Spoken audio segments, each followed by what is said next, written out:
삼성? 걱정하지 마. 40조나 투자했는데 떠날 수 있겠어?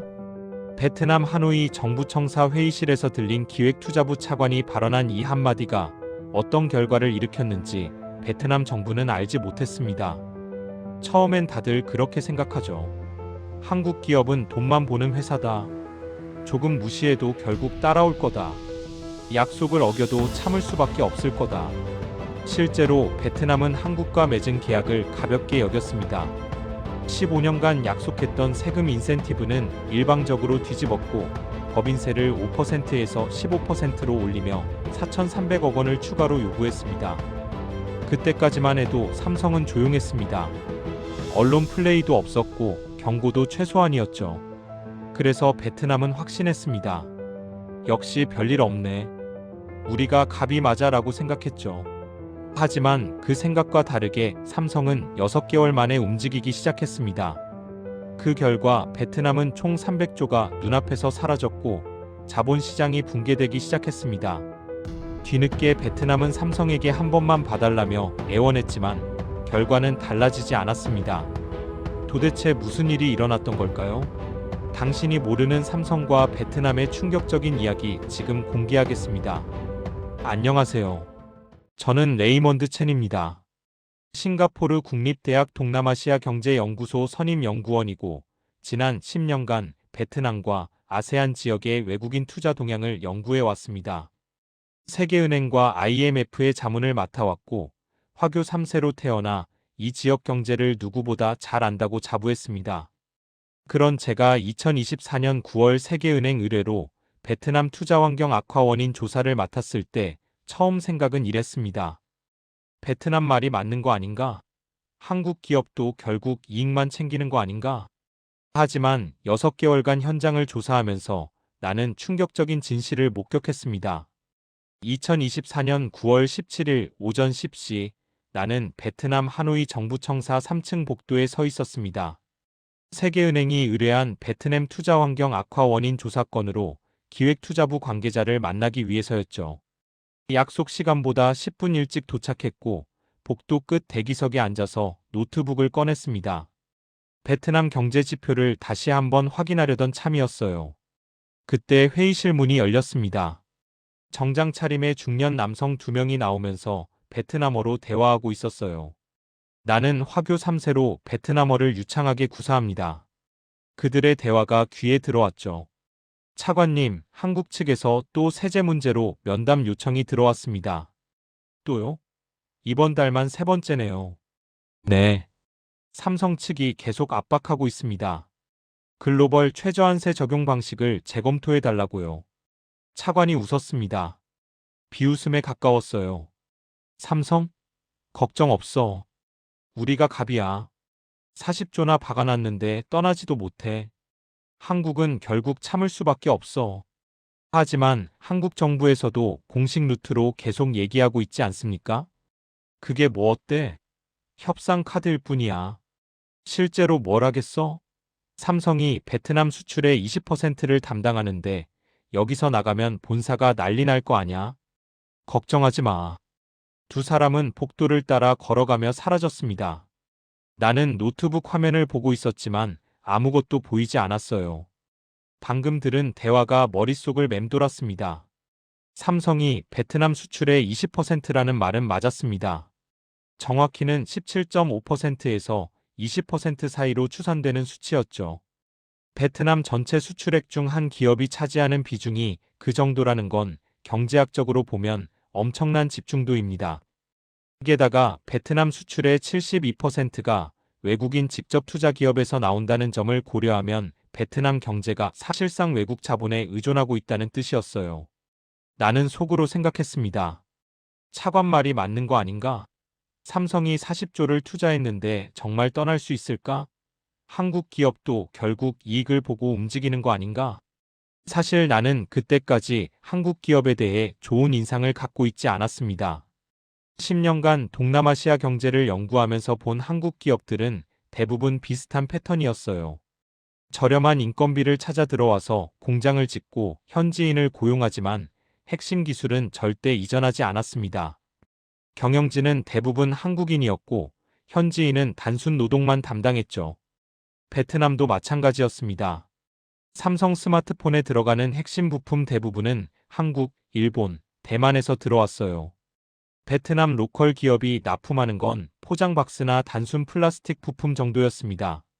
메이드 인 베트남이라는 라벨이 붙어 있지만 실제로는 외국 자본과 외국 기술로 만들어진 제품이었죠.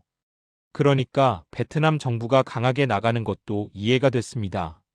삼성은 베트남 없이는 생산 거점을 잃고 한국은 베트남 없이는 수출 실적이 줄어들 테니까요. 서로 의존하는 관계라면 협상력은 당연히 베트남 쪽이 더 클 수밖에 없다고 생각했어요. 30분 후 나는 기획투자부 국장과 면담을 시작했습니다. 응우엔 치둥 국장이었어요. 50대 중반의 날카로운 인상의 남성이었습니다.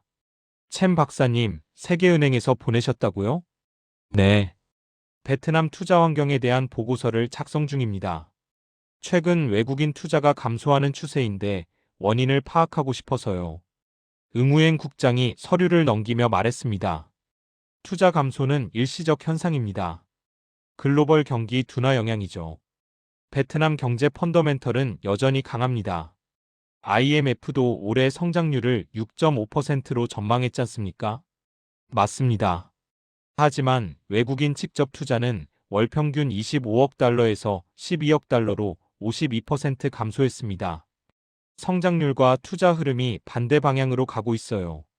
숫자만 보면 그렇게 보일 수 있죠. 하지만 우리는 질적 성장을 추구하고 있습니다. 단순 제조업에서 벗어나 하이테크 산업으로 전환하는 과정이에요. 나는 노트북을 열어 데이터를 보여줬습니다. 그런데 최근 일본 캐논이 공장 증설 계획을 재검토한다고 발표했고 대만 폭스콘도 신규 투자를 보류했습니다. 미국 인텔도 반도체 패키징 공장 확장을 연기했어요. 이건 글로벌 경기 둔화만으로는 설명이 안 됩니다. 응우엔 국장의 표정이 굳어졌습니다. 그건 개별 기업의 사정이죠. 베트남 정부와는 무관합니다. 정말 그럴까요? 제가 들은 바로는 글로벌 최저한세 적용 방식 때문에 외국 기업들이 불만을 제기하고 있다고 하던데요. 국제룰입니다. 우리만 그런 게 아니에요. 전 세계가 똑같이 적용하는 규칙이죠. 하지만 다른 나라들은 기존 투자 기업에 대한 보완책을 마련했습니다. 현금 지원이나 다른 인센티브로 충격을 완화했어요. 베트남은 어떤 보완책을 준비했습니까? 응우엔 국장이 서류를 덮었습니다. 챔 박사님, 베트남은 더 이상 저임금 노동력만 제공하는 나라가 아닙니다. 우리는 1억 인구의 내수 시장을 갖고 있고 젊은 노동력이 풍부하며 지정학적으로도 중요한 위치에 있어요. 외국 기업들이 베트남을 필요로 하는 겁니다. 우리가 그들을 필요로 하는 게 아니라요. 그 순간 나는 복도에서 들었던 대화가 떠올랐습니다. 우리가 갑이야. 똑같은 논리였어요. 삼성 같은 경우는 어떻습니까? 베트남 수출의 20%를 차지하는 기업인데 세제 변경에 대한 불만이 크다고 들었습니다. 응우엔 국장이 웃었습니다. 삼성은 괜찮습니다. 40조 원을 투자한 기업이 어디 가겠어요? 그들도 베트남이 필요합니다. 중국 리스크를 분산하려면 베트남만 한 곳이 없거든요. 나는 고개를 끄덕였습니다. 논리적으로는 맞는 말이었어요. 삼성이 베트남에 건설한 공장, 협력업체 네트워크, R&D 센터까지 고려하면 쉽게 떠날 수 있는 구조가 아니었습니다. 하노이에만 2억 2천만 달러를 들여 세운 대규모 R&D 센터가 있었어요. 동남아시아 최대 규모였죠. 면담을 마치고 나오면서 나는 생각했습니다. 베트남 정부가 자신감을 갖는 이유를 알 것 같았어요. 숫자가 그들 편이었으니까요. 하지만 그날 저녁 호텔로 돌아와서 데이터를 다시 정리하다가 이상한 점을 발견했습니다. 베트남이 자랑하는 6.5% 성장률, 그 성장의 대부분이 외국인 투자 기업에서 나온다는 점이었어요. 베트남 로컬 기업의 기술력은 여전히 낮았고 부가가치가 높은 산업은 거의 전부 외국 기업이 담당하고 있었습니다. 만약 그 외국 기업들이 떠나면 어떻게 될까? 6.5% 성장률은 유지될 수 있을까? 나는 노트북을 덮고 창밖을 바라봤습니다. 하노이 시내의 불빛이 반짝였어요. 화려했습니다. 하지만 그 불빛 대부분이 외국 자본으로 켜진 거라는 생각이 들었죠. 그때는 몰랐습니다. 2주 후 삼성이 조용히 움직이기 시작할 거라는 걸. 그리고 그 움직임이 베트남 경제 전체를 뒤흔들 거라는 걸. 면담 다음 날 나는 다른 경로를 통해 삼성 베트남 법인 내부 관계자와 접촉할 수 있었습니다. 세계은행 조사관이라는 신분이 도움이 됐죠. 그는 익명을 조건으로 인터뷰에 응했어요. 하노이 외곽 조용한 카페에서 만났습니다. 챔 박사님, 제가 왜 익명으로 만나자고 했는지 아시겠어요? 40대 중반으로 보이는 한국인 남성이었습니다. 삼성 베트남 법인에서 10년 넘게 근무했다고 했어요. 베트남 정부와의 관계 때문이겠죠. 맞습니다. 지금 분위기가 정말 안 좋아요. 본사에서도 예민하게 반응하고 있고요. 그는 가방에서 서류 몇 장을 꺼냈습니다. 내부 보고서였어요. 이게 2024년 1월 글로벌 최저한세 적용 이후 저희가 작성한 영향 분석 보고서입니다. 외부에 공개된 적 없는 자료예요. 나는 서류를 받아들었습니다. 첫 페이지에 숫자가 눈에 들어왔어요. 추가 세금 부담액 연간 4,300억 원. 4,300억이요? 언론에서는 5,200억이라고 했던 것 같은데요. 5,200억은 베트남 정부가 원래 요구했던 금액입니다. 협상 끝에 4,300억으로 조정됐지만 사실상 일방적 통보였어요. 협상이라고 부르기도 민망한 수준이었죠. 베트남 정부가 보완 대책을 약속했다는 보도도 있었는데요. 그가 쓴웃음을 지었습니다. 약속은 했죠. 현금 지원으로 세금 인상분을 보전해주겠다고요. 근데 실제로 집행된 건 거의 없어요. 서류만 왔다 갔다 하고 실질적인 보상은 전혀 없었습니다. 나는 보고서를 넘겼습니다. 이 페이지에는 타임라인이 정리되어 있었어요. 2023년 12월 베트남 정부 글로벌 최저한세 적용 예고. 2024년 1월 법인세 5%에서 15%로 인상 시행. 2024년 2월 삼성 보완 대책 요청. 2024년 3월 베트남 정부 현금 지원 검토 약속. 2024년 4월 8월 실제 집행 없음. 그럼 약속만 하고 실제로는 아무것도 안 해준 거네요? 정확합니다. 게다가 더 큰 문제가 있어요. 그가 다음 페이지를 펼쳤습니다. 2023년 7월 전력 차단 사건 보고서였어요. 작년 여름 기억하세요? 베트남에 폭염이 왔었죠. 네. 40도를 넘었다고 들었습니다. 그때 베트남 전력 당국이 산업단지 전력을 차단했어요. 예고도 없이요. 저희 타이응우엔 공장이 6시간 동안 전기가 끊겼습니다. 나는 숨을 들이켰습니다. 반도체나 전자제품 공장에서 전기가 끊긴다는 건 재앙이나 다름없어요. 피해가 어느 정도였습니까? 클린룸이 오염됐어요. 온도와 습도 조절이 안 되니까요. 웨이퍼 2만 장이 폐기 처리됐고 일부 장비는 과열로 손상됐습니다. 피해액만 4억 원이었어요. 하루 만에요. 베트남 정부에 보상 요구는 했습니까? 그가 고개를 저었습니다. 했죠. 근데 정부 반응이 어땠는지 아세요? 삼성이 감당해야지. 베트남에서 얼마나 벌어갔는데? 이렇게 나왔어요. 나는 할 말을 잃었습니다. 15년 동안 40조를 투자하고 18만 명을 고용한 기업한테 할 소리가 아니었어요. 그게 공식 입장이었습니까? 비공식이었죠. 하지만 담당 국장이 직접 한 말이에요. 회의석상에서요. 저희 법인장이 직접 들었습니다. 나는 노트에 메모했습니다. 세금 4,300억, 단전 피해 4억, 보상 거부. 숫자들이 쌓여갔어요. 그런데 왜 삼성은 계속 참았습니까? 이 정도면 충분히 항의할 수 있는 수준 아닙니까? 그가 창밖을 바라봤습니다. 본사 방침이었어요. 조용히 대응하라고요. 언론에 알리지 말고 외교 채널로만 해결하라고 했습니다. 왜요? 협력 업체 때문이에요. 저희랑 일하는 베트남 업체가 420개예요. 거기서 일하는 사람이 30만 명이고요. 저희가 큰 소리치면 베트남 정부가 그 업체들한테 불이익을 줄 수도 있잖아요. 나는 고개를 끄덕였습니다. 삼성이 조용했던 이유를 알 것 같았어요. 파트너를 보호하려는 거였죠. 그래서 계속 참은 겁니까?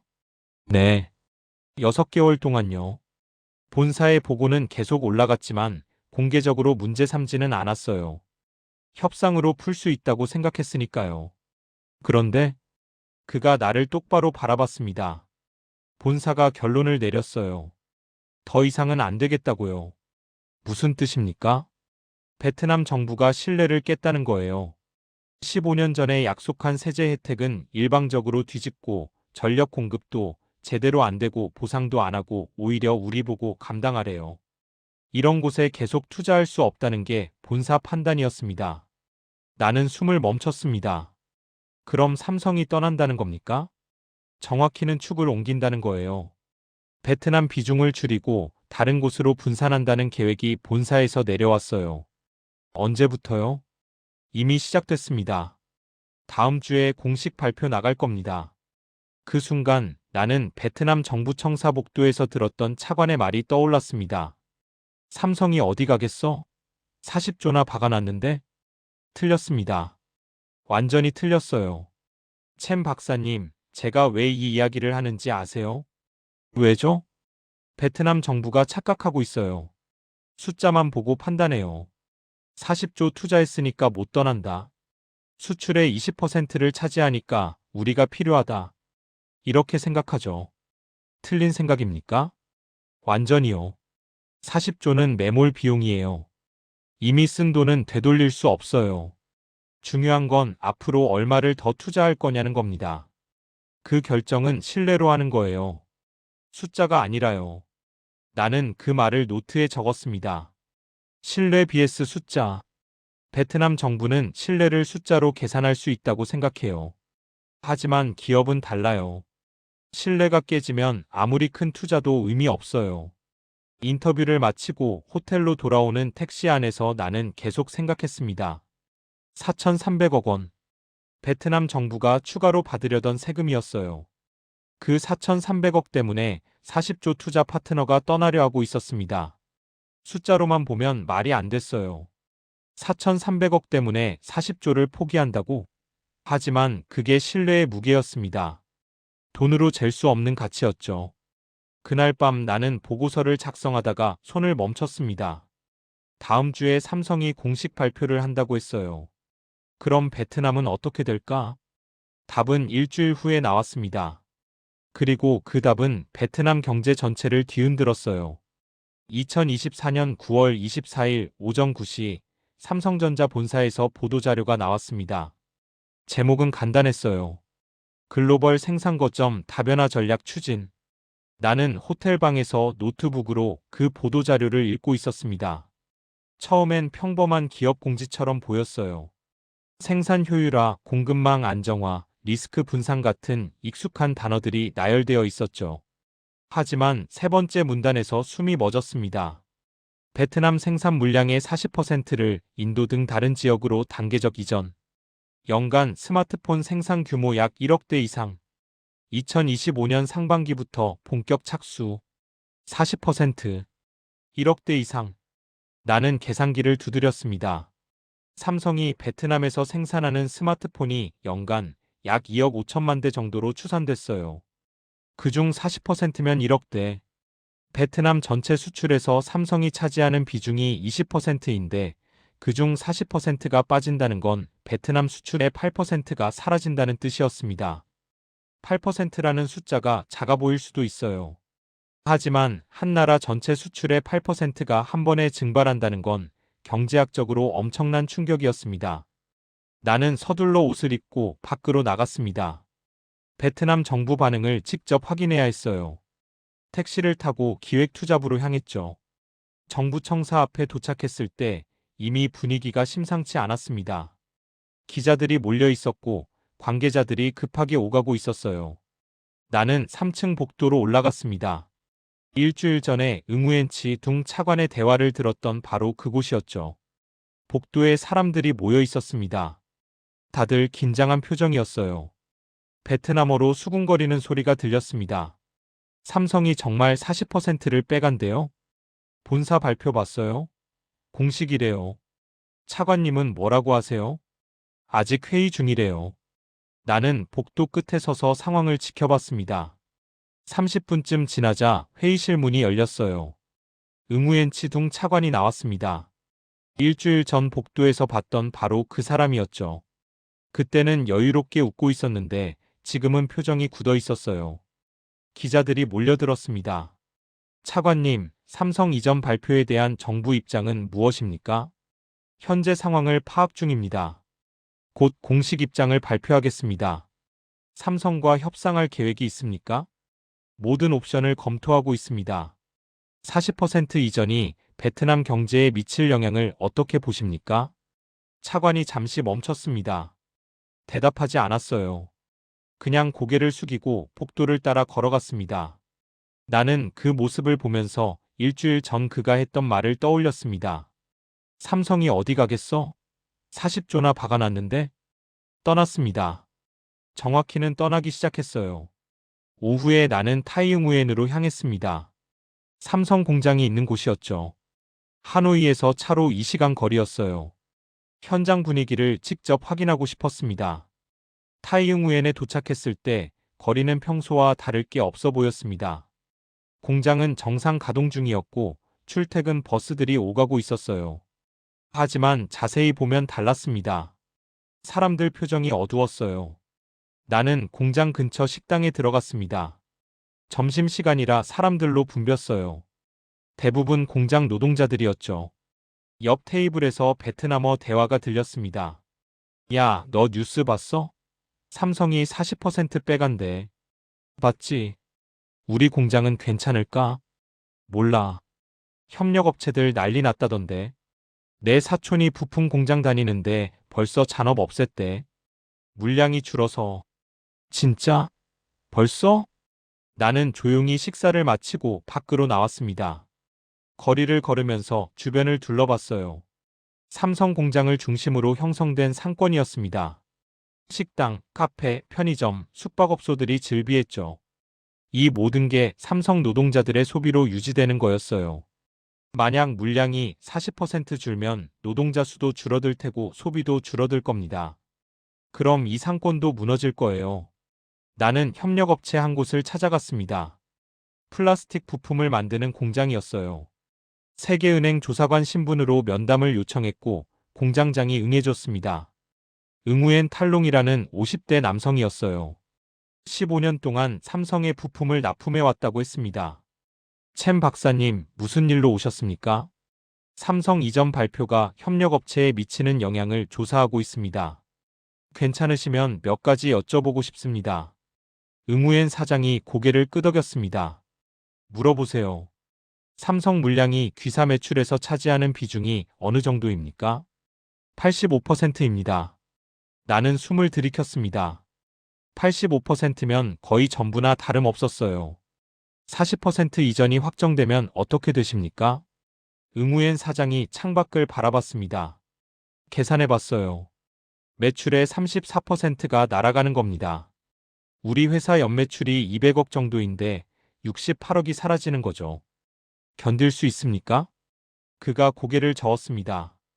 6개월이요. 그 이상은 못 버팁니다.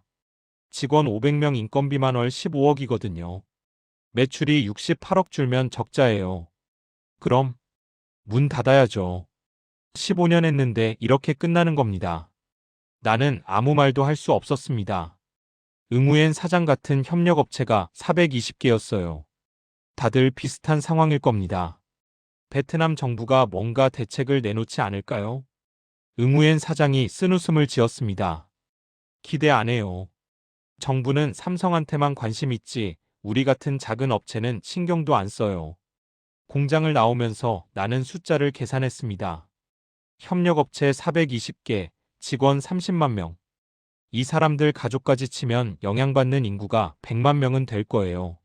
삼성이 40%를 빼간다는 건 단순히 공장 하나가 줄어드는 게 아니었습니다. 생태계 전체가 무너지는 거였어요. 저녁에 호텔로 돌아와서 나는 데이터를 정리했습니다. 삼성 이전 발표가 베트남 경제에 미칠 파급 효과를 계산해 봤어요. 직접 손실 삼성 생산 감소로 인한 수출 감소 약 40조 원. 간접 손실 협력업체 매출 감소 약 20조 원. 2차 파급 부동산, 소비, 금융 등 약 50조 원 이상. 합치면 100조 원이 넘었습니다. 그리고 이건 시작에 불과했어요. 나는 노트북을 덮고 창밖을 바라봤습니다. 하노이 야경이 보였어요. 화려한 불빛들이었죠. 하지만 그 불빛 중 얼마나 많은 게 삼성 덕분에 켜진 걸까요? 삼성이 떠나면 얼마나 많은 불빛이 꺼질까요? 답은 2주 후에 나오기 시작했습니다. 그리고 그 답은 상상보다 훨씬 더 충격적이었어요. 삼성 이전 발표 2주 후 베트남 경제에 균열이 생기기 시작했습니다. 처음엔 작은 신호들이었어요. 하지만 그 신호들이 모이면서 거대한 붕괴로 이어졌죠. 첫 번째 신호는 부동산 시장에서 나타났습니다. 나는 10월 초 다시 타이응우엔을 방문했어요. 2주 전과는 완전히 다른 풍경이었습니다. 부동산 중개소 앞에 매물 광고가 가득 붙어 있었어요. 아파트, 상가, 토지까지. 급매라는 글씨가 눈에 띄었죠. 나는 한 중개소에 들어갔습니다.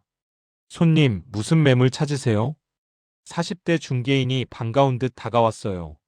장사가 안 되는지 표정이 어두웠습니다. 구매가 아니라 시장 조사 중입니다. 요즘 거래가 어떻습니까? 중개인이 한숨을 쉬었어요. 최악이에요. 2주 전 삼성 발표 이후로 완전히 얼어붙었습니다. 가격은 어떻게 됐습니까? 15% 떨어졌어요. 어떤 건 20%도 빠졌고요. 그런데도 사는 사람이 없어요. 나는 노트북을 꺼내 데이터를 보여줬습니다. 제가 조사한 바로는 평균 25% 하락인데요. 중개인이 고개를 끄덕였습니다. 맞아요. 일부 지역은 그 이상이에요. 공장 근처는 30%까지 떨어진 데도 있어요. 왜 이렇게 급격하게 떨어졌습니까? 삼성이 떠나면 여기 누가 살겠어요? 일자리가 줄면 사람들이 다 떠날 텐데 집값이 오를 리가 없잖아요. 다들 지금 팔려고 난리예요. 중개소를 나와서 거리를 걸었습니다. 곳곳에서 건설 중이던 아파트 현장이 보였어요. 그런데 공사가 멈춰 있었습니다. 회색 콘크리트 골조만 덩그러니 서 있었죠. 한 현장 앞에서 멈춰 섰습니다. 분양 광고판이 바람에 삐걱거리고 있었어요. 현장 사무실로 들어가 봤습니다. 사람이 없었습니다. 문만 잠겨 있었어요. 이게 첫 번째 도미노였습니다. 부동산 폭락. 두 번째 도미노는 은행에서 시작됐습니다. 나는 하노이로 돌아와서 주요 은행들을 방문했어요. 대출 담당자들과 인터뷰했죠. 삼성 이전 발표 이후 대출 정책에 변화가 있습니까? 한 은행 지점장이 조심스럽게 말했습니다. 리스크 관리를 강화했습니다. 특히 제조업 협력업체 쪽은 심사를 더 엄격하게 하고 있어요. 구체적으로 어떻게요? 기존 대출 상환 일정을 앞당기고 있습니다. 신규 대출은 거의 안 내주고요. 협력업체들이 견딜 수 있겠습니까? 지점장이 고개를 저었습니다. 어려울 겁니다. 삼성 물량이 줄면 매출도 줄고 그럼 상환 능력이 떨어지니까요. 은행 입장에서는 부실 채권될 위험이 크죠. 나는 데이터를 정리했습니다. 협력업체 420개 중 상당수가 은행 대출을 받아서 운영하고 있었어요. 대출 상환 압박이 시작되면 자금 흐름이 막힐 겁니다. 세 번째 도미노는 소비시장이었습니다. 타이응우엔 시내 상권을 다시 방문했어요. 2주 전만 해도 붐볐던 식당들이 텅 비어 있었습니다. 한 식당 주인과 이야기를 나눴어요. 장사가 안 되시나 봐요.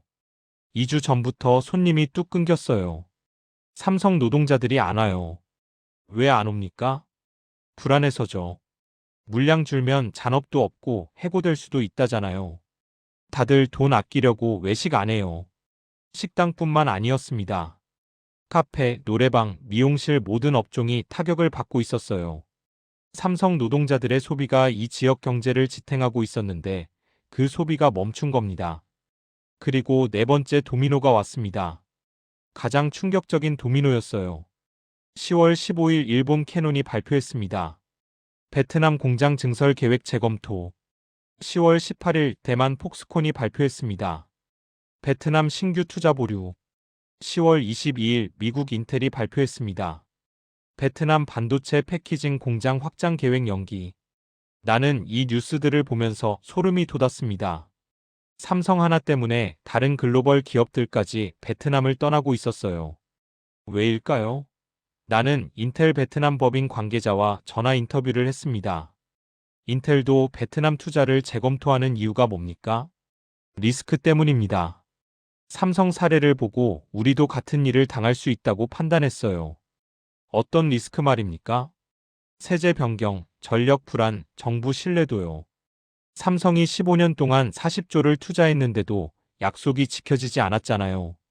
우리도 똑같을 거라고 봤습니다. 그래서 투자를 중단하는 겁니까? 중단은 아니고 재검토예요. 베트남 비중을 줄이고 다른 곳으로 분산하는 쪽으로 방향을 잡고 있습니다. 전화를 끊고 나는 숫자를 계산했습니다. 외국인 직접 투자가 얼마나 줄었는지 확인해 봤어요. 삼성 발표 전 월 평균 25억 달러였던 외국인 투자가 발표 후 한 달 만에 12억 달러로 떨어졌습니다. 52% 감소였어요. 이건 단순한 숫자가 아니었습니다. 베트남 경제 성장률 6.5%의 상당 부분이 외국인 투자로 만들어진 거였어요.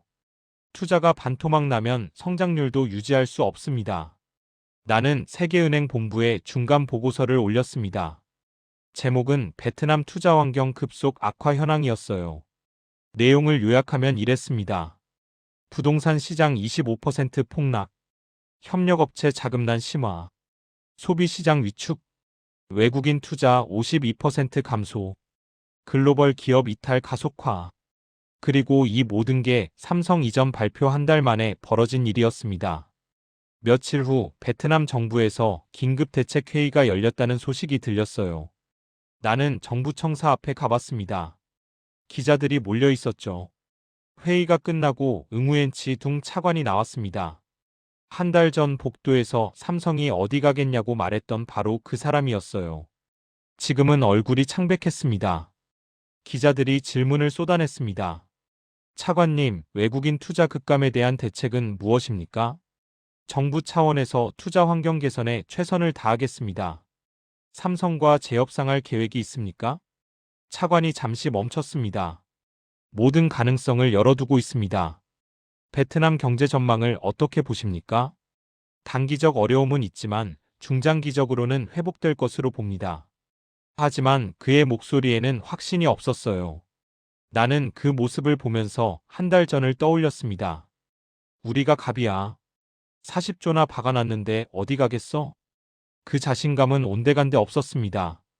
지금은 살아남기 위해 발버둥 치고 있었죠. 그날 밤 나는 호텔 방에서 총피해액을 계산했습니다.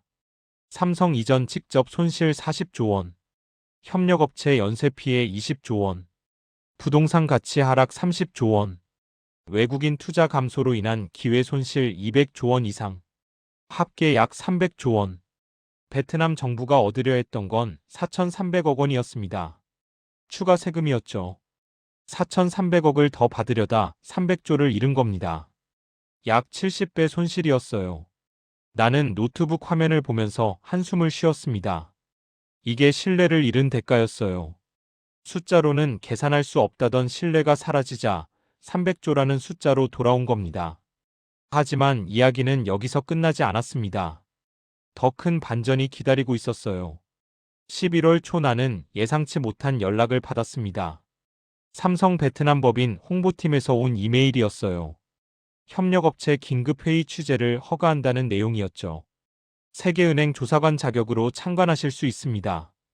단 촬영과 녹음은 금지입니다. 나는 즉시 승낙했습니다. 이런 기회는 흔치 않았어요. 삼성이 협력업체들에게 무슨 말을 할지 직접 들을 수 있는 자리였으니까요. 11월 7일 오전 10시 삼성 베트남 본사 대회의실. 나는 맨 뒤 구석 자리에 앉았습니다. 회의실이 점점 사람들로 채워졌어요. 협력업체 대표들이었습니다. 420명이 모두 들어오자 회의실이 꽉 찼습니다. 다들 표정이 어두웠어요. 지난 한 달 동안 얼마나 힘들었을지 짐작이 갔습니다. 내 옆에 앉은 남성이 작게 중얼거렸습니다. 오늘 뭐라고 할까? 모르겠어. 최악은 완전 철수 통보 아닐까? 그럼 우린 끝이야. 10시 정각 회의실 문이 열렸습니다. 이번엔 달랐어요. 지난번 9월 발표 때는 구매 담당 임원이 나왔었는데 이번엔 법인장이 직접 들어왔습니다. 이정훈 법인장. 50대 초반 한국인이었어요. 정장 차림에 단정한 인상이었습니다. 그가 단상에 서자 회의실이 조용해졌죠. 여러분 바쁘신데 와주셔서 감사합니다. 법인장의 목소리가 낮았어요. 통역사가 베트남어로 동시 통역했습니다. 지난 9월 저희가 어려운 발표를 했습니다. 생산 물량 40% 이전건이요. 그 이후 한 달 동안 여러분이 얼마나 힘드셨을지 압니다. 회의실에 정적이 흘렀습니다. 모두가 다음 말을 기다렸어요. 저희도 쉽지 않은 결정이었습니다. 베트남 정부와의 관계, 세제 문제, 전력 불안정, 여러 가지 요인이 복합적으로 작용했어요. 법인장이 잠시 멈췄습니다. 물을 한 모금 마셨죠. 오늘 여러분께 중요한 말씀을 드리려고 모셨습니다. 나는 숨을 죽였습니다. 옆 사람도 긴장한 표정이었어요. 기존 타이응우엔 공장 물량은 100% 유지합니다. 회의실이 얼어붙었습니다. 아무도 움직이지 않았어요. 뭐라고요? 누군가 물었습니다. 법인장이 다시 말했어요. 기존 협력업체 물량은 100% 유지한다고 말씀드렸습니다. 40% 이전은 신규 증설 물량입니다. 원래 베트남에서 늘리려던 생산을 인도에서 늘리는 거예요. 그럼 우리 물량은 안 줄어요? 네. 현재 여러분과 거래하는 물량은 그대로입니다. 회의실에 웅성거림이 퍼졌습니다. 믿을 수 없다는 표정들이었어요. 진짜예요? 정말 안 줄어요? 약속드립니다. 나는 귀를 의심했습니다. 100% 유지라고요? 베트남 정부가 배신했는데?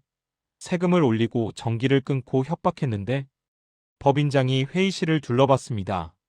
여러분 중에는 궁금하신 분들이 계실 겁니다. 왜 그렇게 해주냐고요? 모두가 법인장을 바라봤어요. 저희가 화가 났습니다. 베트남 정부한테요. 법인장의 목소리가 조금 떨렸습니다. 15년 파트너를 협박하다니. 약속을 일방적으로 뒤집다니. 정말 많이 화났어요. 회의실이 조용해졌습니다. 하지만 여러분한테 화난 건 아닙니다. 법인장이 한 사람 한 사람 눈을 마주치며 말했어요. 베트남 정부가 잘못한 거지 여러분이 잘못한 게 아니잖아요. 여기 계신 분들 중 누가 세금 올리자고 했나요? 누가 전기 끊자고 했나요? 아무도 대답하지 않았습니다. 여기 420개 업체에서 30만 명이 일하고 있습니다. 그분들이 뭔 잘못을 했겠어요? 열심히 일했을 뿐이잖아요. 법인장이 목소리를 높였습니다. 그 사람들을 길바닥에 내팽개칠 수는 없습니다. 그 한마디에 회의실이 멈췄어요. 노동자들에겐 죄가 없으니까요. 나는 그 순간 온몸에 소름이 돋았습니다. 노동자들에겐 죄가 없다.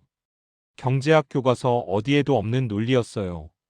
기업은 이익을 추구한다. 손해를 줄이고 이득을 극대화한다. 그게 자본주의 원칙 아닙니까? 하지만 삼성은 달랐습니다. 베트남 정부가 배신했어도 노동자는 보호했어요. 그래서 기존 물량은 유지하기로 했습니다. 법인장이 말을 이었습니다. 신규 투자는 인도로 가지만 기존 파트너는 버리지 않을 겁니다. 여러분과 15년 동안 함께 했잖아요. 그 시간을 저희는 가볍게 생각하지 않습니다. 회의실 여기저기서 흐느끼는 소리가 들렸습니다. 한 달 동안 지옥 같았을 거예요. 매일 밤 잠 못 자고 직원들 해고, 명단 만들고, 은행 대출 독촉받고. 그런데 살았습니다. 물량이 유지된다고요. 한 협력업체 대표가 일어섰습니다. 나이 든 남성이었어요. 법인장님. 네, 말씀하세요. 그 남성이 허리를 90도로 숙였습니다. 감사합니다. 목소리가 떨렸어요. 정말 감사합니다. 500명 직원들 대신 감사드립니다. 법인장이 고개를 숙였습니다. 저희도 감사합니다. 15년 동안 함께 해주셔서요. 회의실 곳곳에서 사람들이 일어났습니다. 다들 허리를 숙였어요. 감사합니다. 고맙습니다. 정말 감사합니다. 420명이 동시에 인사했습니다. 울면서요. 나는 맨 뒤에 앉아서 그 광경을 지켜봤습니다. 눈물이 났어요. 10년 동안 동남아시아 경제를 연구하면서 이런 장면은 처음 봤습니다. 한국 기업이 이런 거구나. 복수할 수 있었어요. 공장 전부 닫고 떠나버리면 베트남 경제가 더 큰 타격을 받았을 겁니다. 정부 관료들 코를 납작하게 만들 수 있었죠. 근데 안 했어요. 노동자들 생각했어요. 죄 없는 사람들 생각했어요. 회의가 끝나고 나는 복도에 서 있었습니다. 협력업체 대표들이 나오면서 서로 안고 울었어요. 우리 살았어. 진짜 살았어. 한국 기업이 이런 거야. 나는 그들을 보면서 생각했습니다. 나는 한국 기업을 10년 동안 오해하고 있었구나. 저임금만 찾아다니는 기업. 기술은 안 주고 이익만 챙기는 회사. 위기 때는 언제든 떠날 준비가 된 자본. 다 틀렸습니다. 삼성은 달랐어요. 화가 나도 약자를 버리지 않았습니다. 배신당해도 파트너를 지켰어요. 떠날 수 있었는데 남았어요. 그날 저녁 나는 호텔방에서 보고서를 수정했습니다. 제목을 바꿨어요. 베트남 투자 환경 급속 악화 현황에서 신뢰 경제학 사례 연구 삼성과 베트남으로. 이건 단순한 경제 위기 보고서가 아니었습니다. 신뢰가 무엇인지, 기업이 무엇을 선택해야 하는지 보여주는 교과서였어요. 그리고 나는 알았습니다. 이 이야기를 세상에 알려야겠다고. 한국 기업이 얼마나 대단한지, 베트남이 무엇을 잃었는지 말이죠. 회의가 끝난 후 나는 몇몇 협력업체 대표들과 개별 인터뷰를 진행했습니다. 그들의 이야기를 직접 듣고 싶었어요. 삼성과 15년 동안 어떻게 함께 성장했는지 말이죠.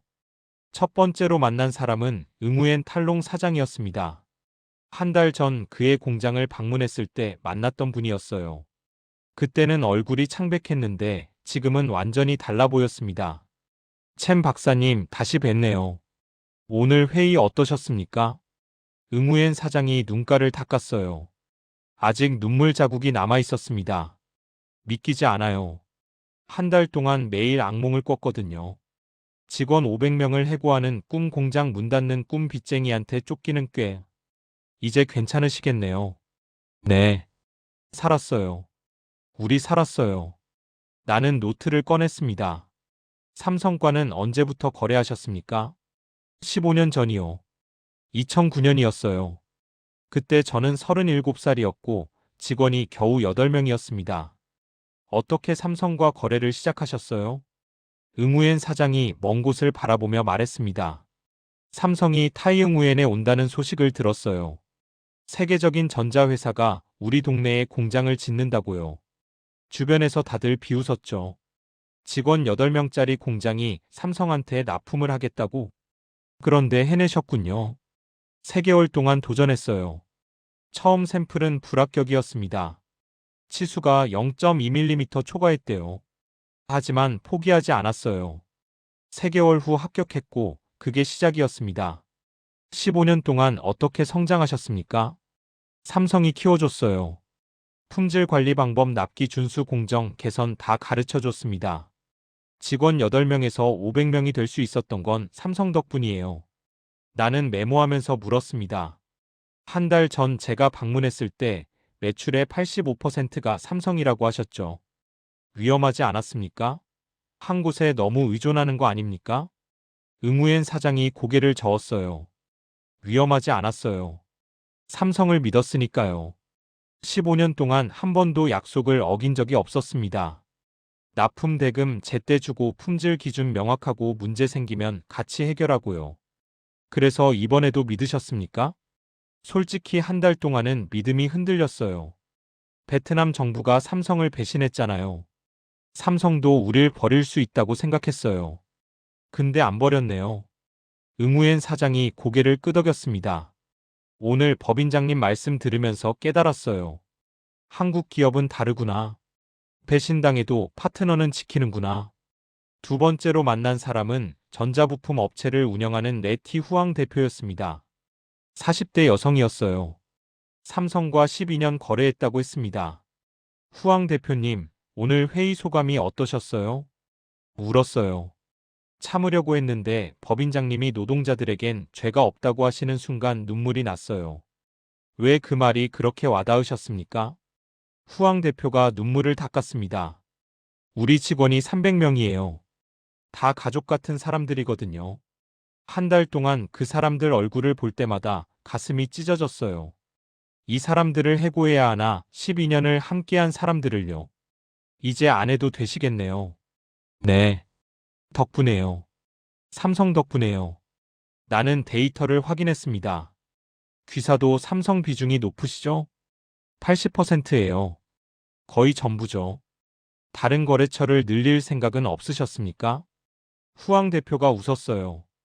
왜 늘려요? 삼성이랑 일하는 게 제일 좋은데요. 대금 문제도 없고 기술 지원도 해주고 장기 계약도 보장되고요. 이번 일로 생각이 바뀌셨습니까? 아니요. 오히려 더 확신했어요. 삼성은 믿을 수 있는 파트너라고요. 세 번째는 포장재 업체 사장이었습니다. 60대 남성 팜반 투안 사장이었어요. 투안 사장님은 삼성과 몇 년 거래하셨어요? 처음부터요. 2009년 삼성이 베트남 온 그해부터 같이 일했습니다. 15년 내내요? 네. 한 번도 안 끊겼어요. 15년 동안 가장 기억에 남는 일이 뭡니까? 투안 사장이 잠시 생각하더니 말했습니다. 2015년이었어요. 저희 공장에 화재가 났었거든요. 설비 절반이 타버렸어요. 복구하려면 3개월은 걸린다고 했죠. 삼성 납품은 어떻게 하셨어요? 못했죠. 계약 위반이에요. 당연히 거래 끊길 줄 알았어요. 그런데요? 삼성에서 사람이 왔어요. 구매팀 차장이었는데 공장 보더니 이러더라고요. 3개월 기다리겠습니다. 그동안 다른 업체에서 받을 테니 복구 잘하세요. 나는 깜짝 놀랐습니다. 계약 안 끊었다고요? 네. 3개월 후 복구 끝나자 바로 다시 거래 시작했어요. 그때 깨달았죠. 삼성은 파트너를 버리지 않는구나. 인터뷰를 마치고 나는 하노이 R&D 센터를 방문했습니다. 2억 2천만 달러를 들여 세운 연구시설이었어요. 동남아시아 최대 규모였죠. 센터장을 만났습니다. 김성준 이사였어요. 챔 박사님, 무엇을 도와드릴까요? 이 센터가 어떤 일을 하는지 궁금합니다. 김 이사가 시설을 안내했어요. 깨끗한 연구실, 최신 장비 수백 명의 연구원들이 일하고 있었습니다. 여기서 스마트폰 소프트웨어 개발을 합니다. 하드웨어 설계도 일부 진행하고요. 베트남 인력도 채용하십니까? 물론이죠. 연구원 70%가 베트남 사람이에요. 처음엔 한국에서 교육시켰고 지금은 독자적으로 프로젝트 진행합니다. 2억 2천만 달러 투자는 큰 결정이었을 텐데요. 김 이사가 고개를 끄덕였습니다. 본사에서 베트남을 단순 생산기지가 아니라 연구개발 허브로 키우겠다는 전략이었어요. 장기 투자였죠. 이번 40% 이전 결정에도 이 센터는 유지됩니까? 당연하죠. 여기는 핵심 시설이에요. 베트남 정부랑 문제가 있어도 연구는 계속됩니다. 나는 그 말을 곱씹었습니다. 삼성이 베트남을 어떻게 봤는지 알 것 같았어요. 단순히 임금상 공장이 아니었습니다. 장기 파트너로 본 거예요. 그날 저녁 나는 호텔 방에서 인터뷰 내용을 정리했습니다. 15년의 이야기들이 쌓였어요. 직원 8명에서 500명으로 성장한 응우엔 사장. 화재 때도 버려지지 않았던 투안 사장. 300명 직원을 가족처럼 생각하는 후황 대표. 2억 2천만 달러 R&D 센터. 이게 신뢰였습니다. 숫자로 잴 수 없는 가치였어요. 나는 10년 동안 틀렸습니다. 한국 기업을 이익만 챙기는 회사로 봤어요. 하지만 삼성은 달랐습니다. 배신당해도 파트너를 지켰어요. 화가 나도 약자를 버리지 않았어요.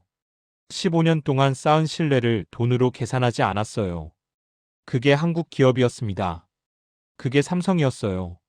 나는 노트북을 열고 새로운 섹션을 추가했습니다. 제목은 신뢰의 무게 40조보다 무겁다였어요. 1월 말 나는 베트남 경제 전체의 피해액을 계산하기 시작했습니다. 삼성 이전 발표 이후 2달이 지난 시점이었어요. 충분한 데이터가 쌓였죠. 먼저 직접 손실부터 계산했습니다. 삼성이 베트남에서 빼간 생산 물량 40%를 금액으로 환산하면 약 40조 원 규모였어요. 연간 스마트폰 1억 대 이상의 수출액이었습니다. 다음은 협력업체 피해였습니다. 420개 업체가 타격을 받았어요. 물론 삼성이 기존 물량을 유지해줘서 직접 피해는 막았지만 신규 증설 기회를 잃은 건 사실이었습니다. 이걸 계산하니 약 20조 원 정도였어요. 세 번째는 부동산이었습니다. 타이응 우엔성 부동산 가격이 평균 25% 폭락했어요. 일부 지역은 30%까지 떨어졌죠. 전체 자산 가치 하락을 계산하니 약 30조 원이었습니다. 마지막이 가장 컸습니다. 외국인 투자 감소로 인한 기회 손실이었어요. 삼성 발표 전 월 평균 25억 달러였던 외국인 직접 투자가 발표 후 12억 달러로 떨어졌습니다. 52% 감소였죠. 이 추세가 계속되면 연간 투자 손실이 약 156억 달러 하나로 약 200조 원이 넘었습니다. 나는 계산기를 내려놓고 숫자를 다시 확인했어요. 삼성 이전 직접 손실 40조 원, 협력업체 기회 손실 20조 원, 부동산 가치 하락 30조 원, 외국인 투자 감소 200조 원 이상, 총합 약 300조 원, 300조 원. 베트남이 잃은 금액이었습니다. 그럼 베트남 정부가 얻으려 했던 건 뭐였을까요? 나는 파일을 뒤져서 처음 삼성 내부 관계자에게 받았던 보고서를 꺼냈습니다. 글로벌 최저한세 적용으로 인한 삼성 추가 부담액 연간 4,300억 원. 4,300억 원을 더 받으려다 300조 원을 잃었습니다. 약 70배 손실이었어요. 나는 이 숫자를 보면서 한숨을 쉬었습니다. 경제학에서 이렇게 비합리적인 의사결정을 뭐라고 부를까요? 답이 없었어요. 교과서에 없는 사례였으니까요. 12월 초 베트남 정부에서 움직임이 포착됐습니다. 응우엔 치 둥 차관이 경질됐다는 소식이었어요. 나는 정부 청사로 갔습니다. 기자들이 몰려 있었죠. 차관 경질 이유가 뭡니까? 삼성 사태 책임을 물은 겁니까? 정부 대변인이 간단히 발표했습니다. 인사 이동입니다. 업무 효율화 차원의 조치입니다. 하지만 누구나 알고 있었어요. 책임 문책이었다는 걸. 삼성이 어디 가겠어? 우리가 갑이야. 그렇게 말했던 사람이 결국 잘렸습니다. 며칠 후 더 큰 뉴스가 나왔어요. 베트남 총리가 삼성 법인장을 만났다는 보도였습니다. 비공식 면담이었지만 언론에 흘러나왔죠. 총리가 유감을 표명했다고 했어요. 앞으로 투자 환경 개선에 최선을 다하겠다고 약속했다고요. 사과였습니다. 공식은 아니었지만 실질적인 사과였어요. 나는 그 기사를 보면서 3개월 전을 떠올렸습니다. 정부 청사 복도에서 들었던 차관의 목소리가 떠올랐어요. 40조나 박아놨는데 어디 가겠어? 떠났습니다. 아니 축을 옮겼어요. 그리고 베트남은 무릎을 꿇었습니다. 하지만 이미 늦었습니다. 신뢰는 한번 깨지면 돌이킬 수 없었어요. 나는 인텔 베트남 법인 관계자에게 다시 연락했습니다. 베트남 정부가 투자 환경 개선을 약속했는데 인텔 계획에 변화가 있습니까? 아니요. 계획대로 진행합니다. 무슨 계획이요? 베트남 비중 축소요. 이미 결정된 사항입니다. 정부가 사과했는데도요? 그가 짧게 대답했어요. 신뢰는 말로 회복되지 않습니다.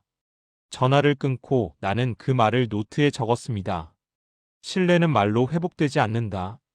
맞는 말이었어요. 15년 동안 쌓은 신뢰를 하루아침에 무너뜨렸으면 다시 쌓는 데는 얼마나 걸릴까요? 15년? 30년? 아니면 영원히 불가능할 수도 있었습니다.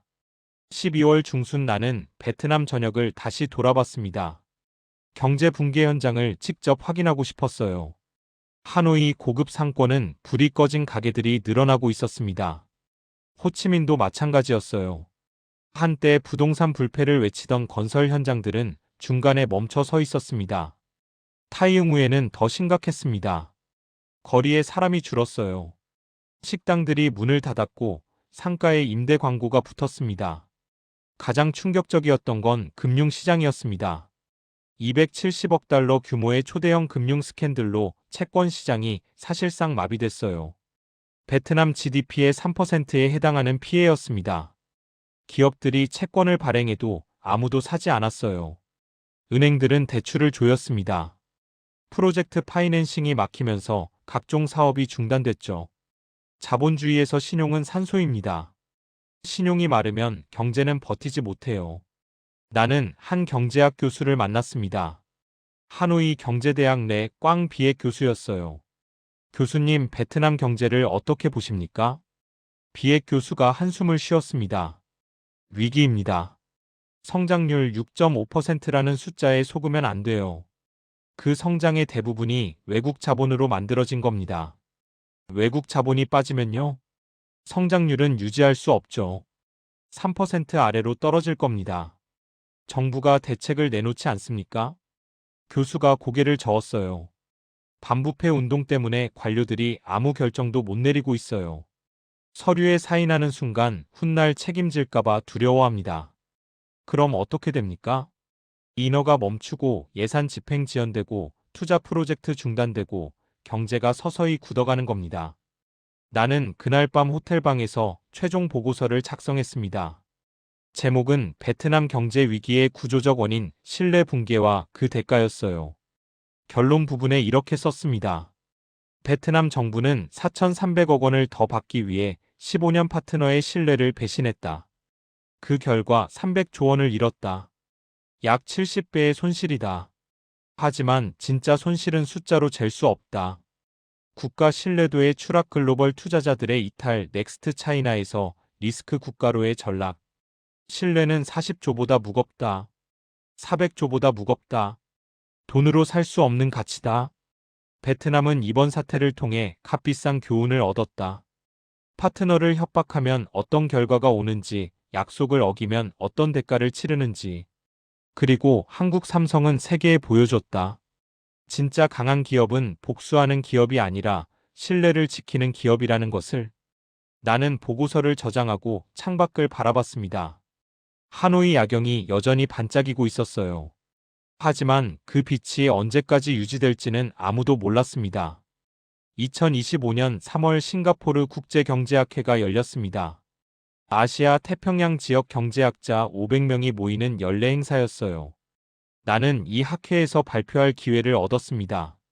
발표 제목은 신뢰경제학의 교과서, 삼성과 베트남 사례 연구였어요. 학회 전날 밤 나는 호텔방에서 발표 자료를 마지막으로 점검했습니다. 6개월간의 조사 내용이 80페이지 슬라이드에 담겨 있었어요. 베트남 정부의 배신, 삼성의 침묵과 결단, 300조 경제 붕괴, 그리고 협력업체 보호 결정. 모든 게 숫자와 데이터로 정리되어 있었습니다. 하지만 뭔가 부족했어요. 가장 중요한 게 빠져 있었죠. 나 자신의 이야기였습니다. 나는 슬라이드 첫 장을 다시 만들었어요. 제목 앞에 한 문장을 추가했습니다. 나는 10년 동안 한국 기업을 오해하고 있었습니다. 다음 날 오후 2시 발표가 시작됐습니다. 대형 홀에 400명 넘는 경제학자들이 앉아 있었어요. 베트남 정부 관계자들도 몇 명 보였습니다. 나는 단상에 섰습니다. 마이크를 잡았어요. 안녕하십니까? 싱가포르 국립대학 레이먼드 첸입니다. 청중들이 조용해졌습니다. 오늘 여러분께 들려드릴 이야기는 한 국가가 어떻게 신뢰를 잃고 경제를 무너뜨렸는지에 대한 기록입니다. 첫 슬라이드를 띄웠어요. 베트남 하노이 정부청사 사진이었습니다. 2024년 9월 17일 저는 이 건물 3층 복도에서 한 대화를 우연히 듣게 됐습니다. 녹음된 목소리를 틀었어요. 베트남어였지만 영어 자막이 나왔습니다. 삼성? 걱정 없어. 우리가 갑이야. 40조나 박아놨는데 어디 가겠어? 홀이 조용해졌습니다. 이 발언의 주인공은 베트남 기획투자부 차관이었습니다. 그는 한국 삼성이 절대 떠나지 못할 거라고 확신했어요. 다음 슬라이드로 넘어갔습니다. 베트남 경제 지표였어요. 베트남은 자신감이 있었습니다. 성장률 6.5% 외국인 투자 급증 넥스트 차이나라는 타이틀. 그리고 무엇보다 삼성이라는 거대한 인질이 있었죠. 청중들이 웃었습니다. 삼성은 베트남 수출의 17.5%에서 20%를 담당했어요. 한 기업이 한 나라 수출의 5분의 1을 책임지는 겁니다. 게다가 40조 원을 투자했죠. 베트남 정부는 생각했어요. 이 정도면 우리가 갑이다. 슬라이드가 바뀌었습니다. 2024년 1월 글로벌 최저한세 적용 장면이었어요. 그래서 베트남은 15년간 약속했던 세제 혜택을 일방적으로 뒤집었습니다. 법인세 5%에서 15%로 인상 삼성의 추가 부담액은 연 4,300억 원이었어요. 숫자가 화면에 크게 떴습니다. 4,300억 원. 이 숫자를 기억해 주십시오. 다음 장면은 2023년 여름 폭염 사진이었습니다. 베트남 정부는 예고 없이 삼성 공장 전력을 6시간 동안 차단했습니다. 피해액 4억 원 클린룸 오염 웨이퍼 2만 장 폐기. 청중들 사이에서 웅성거림이 들렸어요. 삼성이 보상을 요구하자 베트남 정부는 이렇게 답했습니다. 삼성이 감당해야지. 베트남에서 얼마나 벌어갔는데? 슬라이드가 멈췄습니다. 그 문장이 화면에 떴어요. 이게 15년 파트너에게 할 말입니까? 홀이 조용해졌습니다. 삼성은 6개월 동안 침묵했습니다. 언론 플레이도 없었고 경고도 최소한이었어요. 그래서 베트남은 확신했죠. 역시 별일 없네. 다음 슬라이드 2024년 9월 24일 삼성 이전 발표였습니다. 하지만 삼성은 움직였습니다. 생산 물량 40%연 1억 대 이상 인도 이전. 숫자들이 화면을 채웠어요. 그리고 베트남 경제가 무너지기 시작했습니다. 도미노처럼 이어지는 슬라이드들, 부동산 25% 폭락, 외국인 투자 52% 감소, 일본 캐논, 대만 폭스콘, 미국 인텔 투자 중단. 한 달 만에 베트남은 넥스트 차이나에서 리스크 국가로 전락했습니다. 마지막 계산 슬라이드가 나왔습니다. 총 피해액을 계산했습니다. 삼성 이전 직접 손실 40조, 협력업체 피해 20조, 부동산 하락 30조, 외국인 투자 감소 200조 이상. 큰 숫자가 화면에 떴습니다. 총합 약 300조 원. 베트남이 얻으려 했던 건 4,300억 원이었습니다. 두 숫자가 나란히 나타났어요. 4,300억 원 vs 300조 원. 약 70배 손실입니다. 청중들 사이에서 탄식이 흘러나왔습니다. 하지만 여기서 끝이 아닙니다. 새로운 슬라이드 11월 7일 협력업체 회의 장면이었어요. 삼성은 놀라운 결정을 내렸습니다.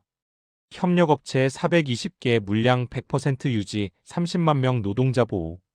이정훈 법인장의 사진이 나타났습니다. 법인장이 한 말은 단 한마디였습니다. 문장이 화면을 채웠어요.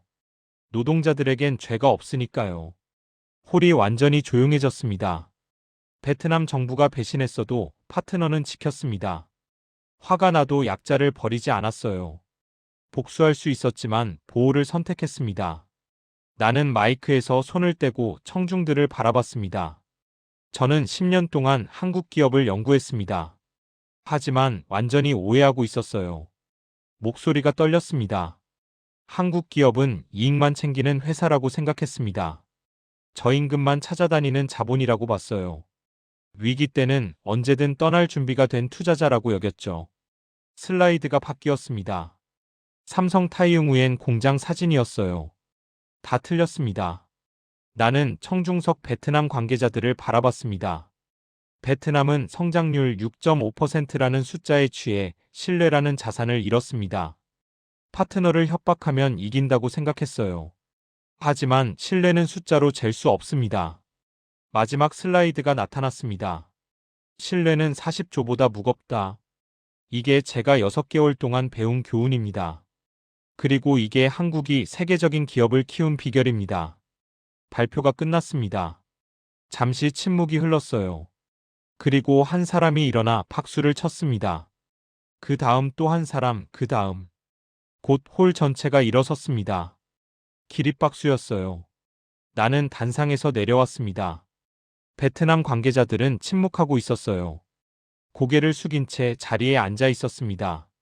발표 후 여러 학자들이 다가왔습니다. 챔 박사 훌륭한 연구였습니다. 신뢰 경제학의 새로운 패러다임이에요. 이 사례를 교과서에 실어야 합니다. 저녁 만찬 자리에서 한 일본 경제학자가 물었습니다. 챔 박사님, 베트남은 회복할 수 있을까요? 나는 잠시 생각했어요. 가능합니다. 하지만 시간이 오래 걸릴 겁니다. 신뢰는 하루아침에 무너지지만 다시 쌓는 데는 수십 년이 걸리니까요. 한국 기업을 어떻게 보십니까? 나는 웃었습니다. 제가 10년 동안 틀렸다는 걸 인정합니다. 한국 기업은 특별합니다. 돈보다 신뢰를 선택하는 기업 복수보다 파트너십을 지키는 회사, 그게 진짜 강한 기업이더군요. 그날 밤 호텔방으로 돌아와서 나는 창밖을 바라봤습니다. 싱가포르 야경이 반짝이고 있었어요. 6개월 전 베트남 하노이에서 시작된 조사가 이렇게 끝났습니다. 베트남은 교훈을 얻었습니다. 값비싼 교훈을요. 한국 삼성은 세계에 보여줬습니다. 신뢰의 무게를요. 그리고 나는 배웠습니다. 10년 동안의 편견이 틀렸다는 걸요. 신뢰는 40조보다 무겁습니다. 이건 경제학 공식이 아니라 진리였어요. 오늘 들려드릴 이야기는 여기까지입니다. 지금까지 영상을 시청해 주셔서 정말 감사드립니다.